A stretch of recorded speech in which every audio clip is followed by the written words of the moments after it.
ಬಗ್ಗೆ ಮಾತಾಡಬಾರ್ದು ಅಂತ ತೀರ್ಮಾನ ಮಾಡಿದೀನಿ. ಅವ್ರ ಬಗ್ಗೆ ನಾನು ಮಾತಾಡಲ್ಲ. ನಂದೊಂದು ದೃಢ ಸಂಕಲ್ಪ ಅದು. ಏನಿಲ್ಲ, ನಾನು ಅಭಿವೃದ್ಧಿ ಬಗ್ಗೆ ಮಾತ್ರ ಮಾತಾಡ್ತೀನಿ.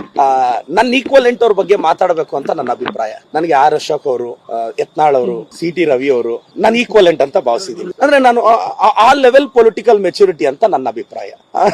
ಆ ಲೆವೆಲ್ ಪೊಲಿಟಿಕಲ್ ಮೆಚುರಿಟಿ ಅಂತ ಇಲ್ಲ ಸರ್. ಲಾಜಿಸ್ಟಿಕ್ಸ್ ಪ್ರಾಬ್ಲಮ್ ಇದೆ ಕೆಲವು ಯೂನಿವರ್ಸಿಟೀಸ್ಗೆ. ಏನು ಅಂದ್ರೆ ಒಂದು ಯೂನಿವರ್ಸಿಟಿನ ನೋಡಿ, ಅಲ್ಲಿ ಸ್ಟೂಡೆಂಟ್ಸ್ ಇಲ್ಲ, 100-200 ಕೋಟಿ ಬೇಕು ಇನ್ಫ್ರಾಸ್ಟ್ರಕ್ಚರ್, ಸ್ಟಾಫ್ ಬೇಕು, ಅವ್ರಿಗೆ ವರ್ಕ್ ಲೋಡ್ ಇರಲ್ಲ.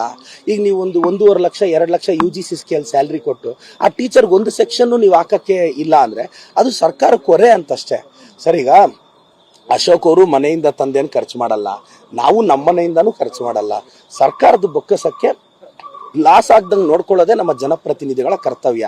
ಅದನ್ನ ನಮ್ಮ ಸರ್ಕಾರ ಮಾಡ್ತಿದೆ ಅಲ್ವಾ ಸರ್. ವಿದ್ಯಾದಾನ, ಶ್ರೇಷ್ಠದಾನ, ದೊಡ್ಡ ದೊಡ್ಡ ಯೋಜನೆಗಳನ್ನ ಅನ್ನ ಕೊಟ್ಟು ಅನ್ನಭಾಗ್ಯ ಕೊಟ್ಟವರು ವಿದ್ಯೆನ ಕಿತ್ಕೊಳ್ಳೋಕ್ಕಾಗುತ್ತೆ ಸರ್. ಅವ್ರಿಗೆ ಗೊತ್ತಲ್ಲ, ಇವತ್ತು ಯೂನಿವರ್ಸಿಟಿಗಳಲ್ಲಿ ಆ ಮೈಂಡ್ಸೆಟ್ನ, RSS ಮೈಂಡ್ಸೆಟ್ನ ಬಿಲ್ಡ್ ಮಾಡ್ತಿರೋದೇ BJP ಅವರು. ಇದು ಅದು ಚೇಂಜ್ ಆಗಬೇಕು. ಅವರು ಏನಂದ್ರೆ ಸುಮ್ಮನೆ ಈ ಸ್ಟೂಡೆಂಟ್ ಯೂನಿಯನ್, ಆ ಎಲೆಕ್ಷನ್ಗಳು, RSS ಮೈಂಡ್ಸೆಟ್ನ ಅಲ್ಲಿಂದ ಮಾಡೋದು.